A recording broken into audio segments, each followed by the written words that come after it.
इन्हें लोग रविदास नाम से पुकारने लगे और यह नाम अनन्य ऊर्जा के स्रोत के रूप में कई युगों से मानव मात्र के उत्थान के लिए उनकी वाणी आने वाले कल के लिए मानव को ऊर्जावान बनाती रहेगी और एक सशक्त भारत और विकसित भारत की संकल्पना को साकार करेगी। माननीय हमारे चलते चलते एक क्वेश्चन दिमाग में हमारे आया कि इनके परिवार के बारे में और इनके पिता इनके माता ऐसे शिरोमणि रविदास जी को जन्म दिए। आज उनकी जयंती है 647 जो हम लोग पूरे भारत मना रही है।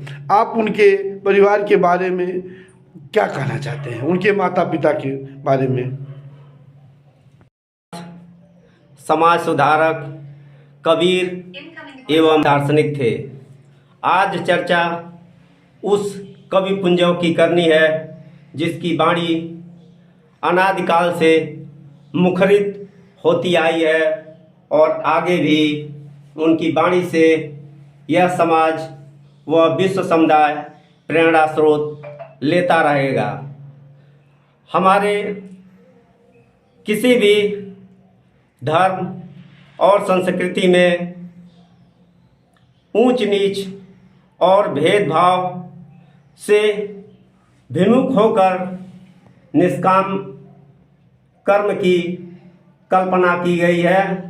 अगर मनुष्य के कर्म अच्छे हैं तो अच्छे कर्म के द्वारा हम समाज को सुधार सकते हैं।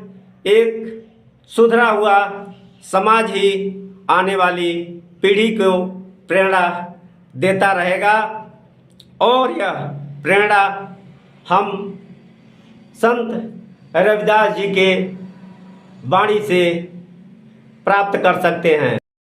आज 647वीं जयंती है रविदास जी की। उनकी जयंती के अवसर पर हमारे चैनल के माध्यम से क्या कहना चाहते हैं प्रभारी महोदय? आज हम गर्व के साथ संत शिरोमणि श्री रविदास जी महाराज की जयंती मना रहे हैं।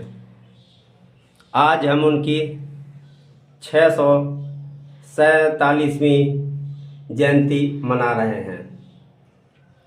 आज इस पावन पर्व पर हम संत रविदास जी से काफ़ी कुछ प्रेरणा ले सकते हैं।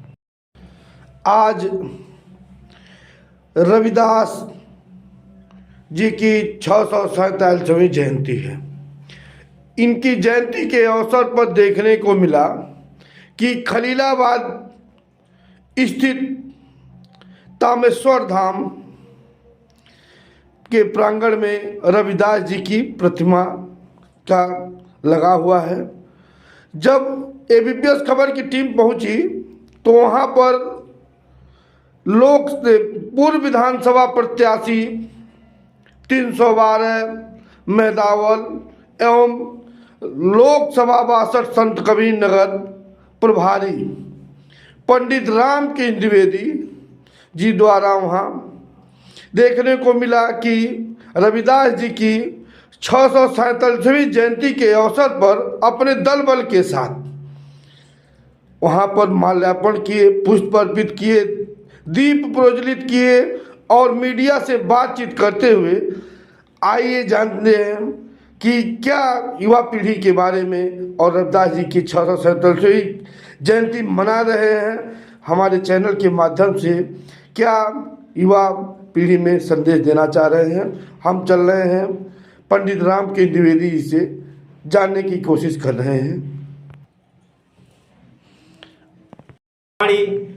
युगों युगों तक मुखरित होती रहेगी।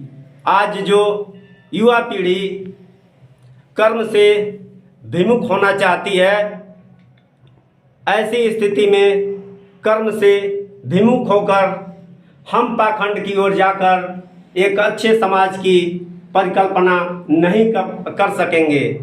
अगर हम कर्म अच्छा कर रहे हैं, अपने काम के प्रति जागृत हैं, तो एक समाज को हम नई ऊर्जा देंगे और वह नई ऊर्जा भारत ही नहीं अपितु विश्व समुदाय को आगे की ओर ले जाएगा। इससे हमारा समाज एक संगठित, सुगठित एवं अनन्य ऊंचाई की ओर आगे बढ़ेगा। प्रधानमंत्री जी नरेंद्र दामोदर दास मोदी जी, यह 24 हम लोगों के लिए एक स्वर्णिम काल कहा जाएगा।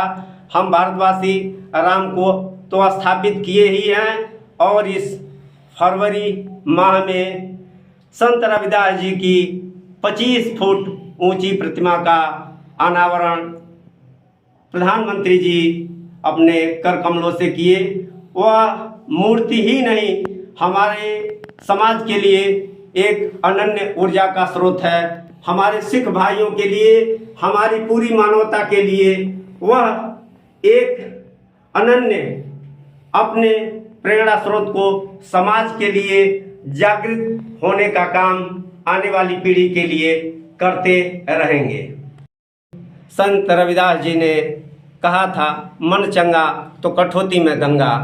उत्तम मन और अच्छे मन से हम अगर काम करते हैं तब हम प्रभु के करीब रह सकते हैं। पाखंड और ढोंग करके समाज को बांट करके हम एक अच्छे समाज की परिकल्पना नहीं कर सकते हैं। समाज को अगर हमें आगे की ओर ले जाना है तो ढोंग और पाखंड से विमुख होकर के कर्म की प्रधानता को हमें स्वीकार करना है। कर्म यदि हम अच्छा करेंगे तो समाज को एक नई दिशा की ओर ले जाएंगे। जहाँ तक रविदास जी के जन्म की बात है, माघी पूर्णिमा के दिन संत रविदास जी का जन्म आस्था के केंद्र, संस्कृत की नगरी काशी के सीर गोवर्धनपुर में हुआ था। संत रविदास जी अपने पैतृक पेशे को ही अपनाकर समाज में रहकर समाज के उन्नयन के लिए काफ़ी कुछ किए। अपनी वाणी से, अपने कर्मों के द्वारा। कर्म से विमुख होकर तो हम कुछ भी नहीं कर सकते हैं। अगर वाणी प्रेरणादायी है तो हम उसे बहुत कुछ हासिल कर सकते हैं।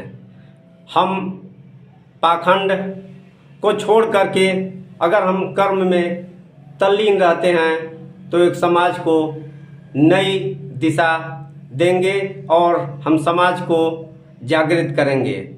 समाज को अनन्य ऊर्जा का स्रोत यदि हमें बनाना है तो हमें कर्म की ओर अग्रसर होना है, न कि पाखंड की ओर।